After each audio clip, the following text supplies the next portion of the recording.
Starting on the outside of your forearm, you have a group of extensor muscles that help extend your hands outward as well as side to side, and they're also highly involved in moving your fingers in all different directions. As we circle around the inside of the forearm, we find the muscles responsible for flexion of the wrist and the fingers, which primarily help you curl your hands and fingers inward.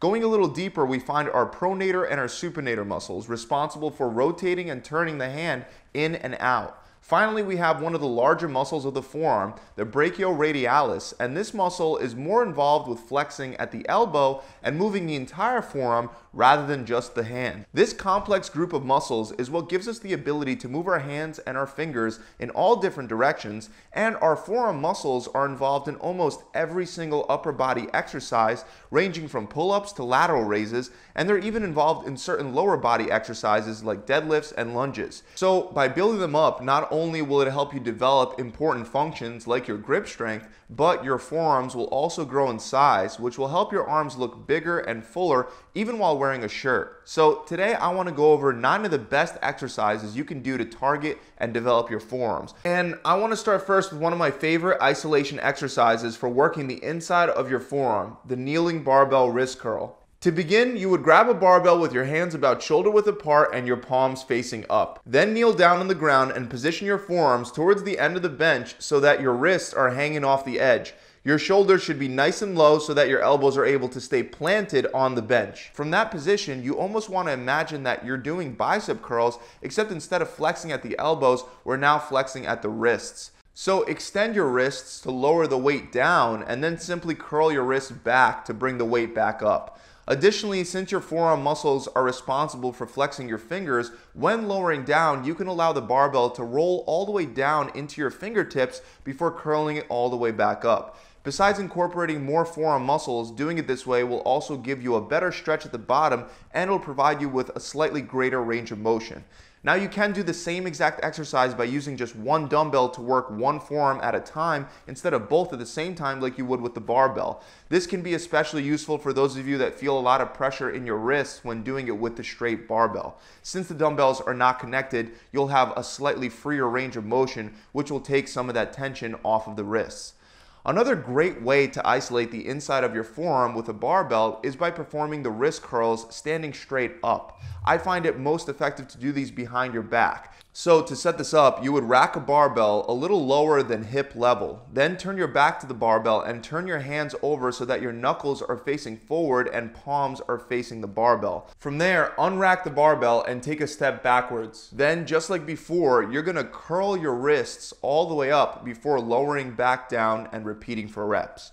When doing it standing, you'll get a little bit of a shorter range of motion since you won't be able to hyperextend your wrists as far on the extension. However, this is still a very effective exercise to target the inner part of the forearm, and a great alternative to mix into your routine is to perform the same exercise with a cable. Using the cable will provide a slightly different constant form of tension on your inner forearms.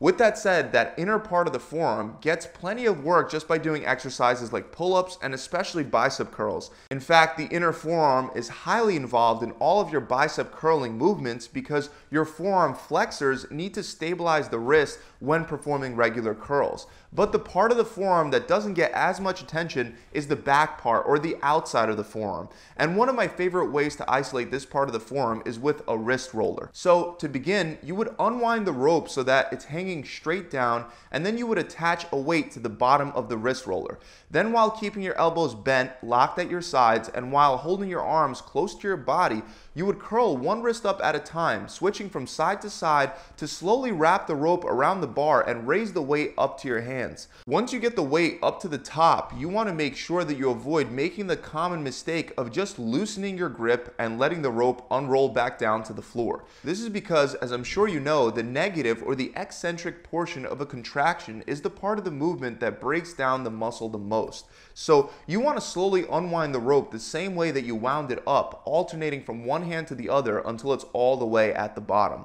Another common mistake that you want to avoid while doing this exercise is holding your arms straight out in front of your body in a frontal raise position.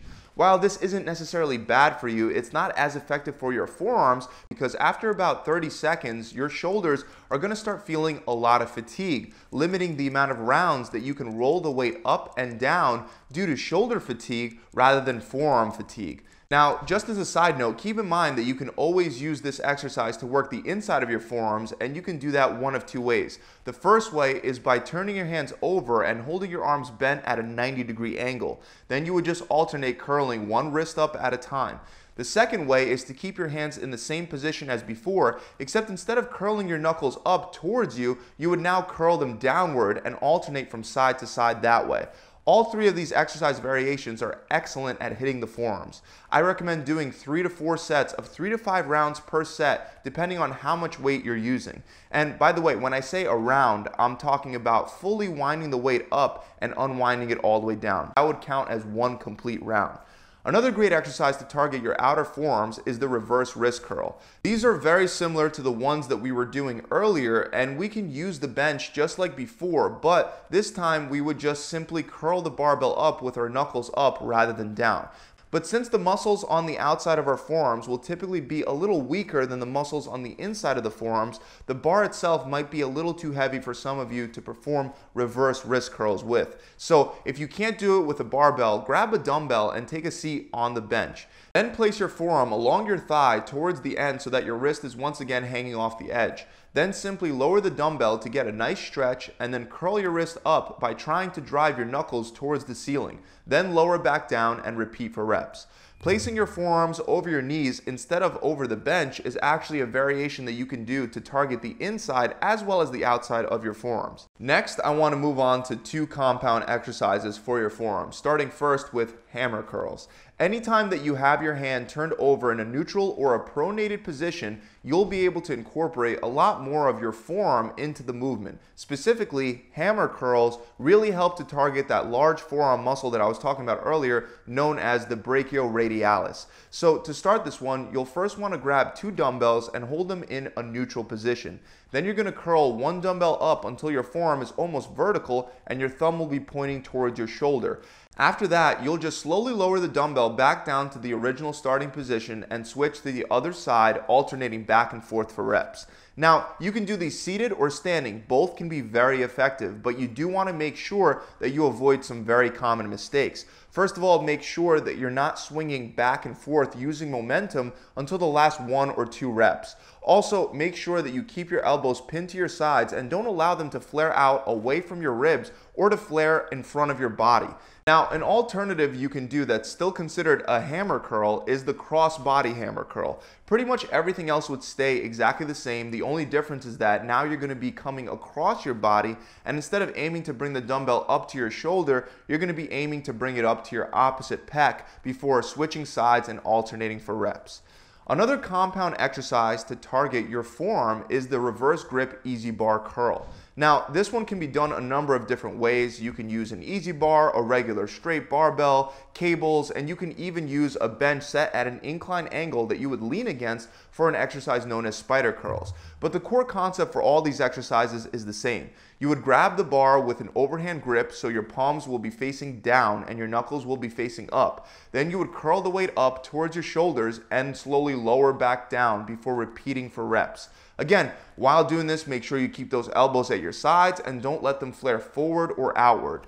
The only exception is with spider curls, since obviously your elbows will not be directly at your sides, but instead they'll be in front of your body due to the angle that you'll be performing the exercise from. Moving on, for the last few exercises, I want to show you guys not only how to build up your forearms, but also how to highly strengthen your grip. And the first way to do that is with the plate pinch. You would do this one by simply taking 2 weighted plates. 5 or 10 pound plates are great to start with. Then you would stack them side by side so that the smooth sides of the plates are facing outward. And from there, you would just hold these 2 plates sandwiched together in your hands for 45 to 90 seconds or until you hit failure and just can't hold them anymore. If you can hold it for longer than 90 seconds, you can of course go for a longer time frame, but I recommend moving up in weight instead, and you can do that by either stacking a third 10-pound plate onto the other 2, or you can take 2 25-pound plates and hold those 2 together. Just keep in mind, going from 10-pound plates to 25s is a pretty big jump. Another great exercise for grip and building up the forearm is the good old farmer walk. This one's pretty straightforward. You grab some really heavy dumbbells or a trap bar loaded with some really heavy weight and you simply walk. Now, that might sound easy, but it will absolutely exhaust not only your grip strength, but many other upper body muscles, including your biceps, shoulders, and traps. Again, here just 45 to 90 seconds of walking with a heavy weight load will provide an excellent challenge. The last exercise that'll help your grip as well as your forearms will require the use of grippers. You can buy a bunch of different grippers by going with a brand like Captains of Crush, where each gripper will provide its own resistance level ranging from a light amount of resistance to a very heavy amount of resistance, so you can progressively work your way on up. This was the go-to way to strengthen your grip over many years, but nowadays there are products that allow you to adjust the resistance level so you can have a light, medium, and heavy resistance level all in one gripper. But regardless of which you go with, the exercises perform the same exact way. You would simply try to crush the gripper and squeeze as hard as you can before slowly opening your hand to return back to the starting position. Then you would just repeat that for reps. Now, other than all of these exercises, you can also use certain accessories to help incorporate more of your forearms and your grip strength into your workouts. For example, you can use thicker barbells if you have access to them, or you can buy what are known as fat grips to make it more challenging to grip and hold weights, whether you're doing rows, farmer walks, or curls. Additionally, with the fat grips, you can use them on a lot of different equipment other than just dumbbells and barbells. For example, you can even use them on the pull-up bar. And speaking of pull-ups, another accessory that you can use to strengthen your grip is what's known as the cannonball grip. You would attach these cannonballs to a pull-up bar and perform pull-ups that way. That about wraps it up, guys. I really hope that you enjoyed this video and that you got at least a few new ideas on how to challenge and develop your forearms as well as your grip strength to help those forearms grow bigger, wider, and stronger.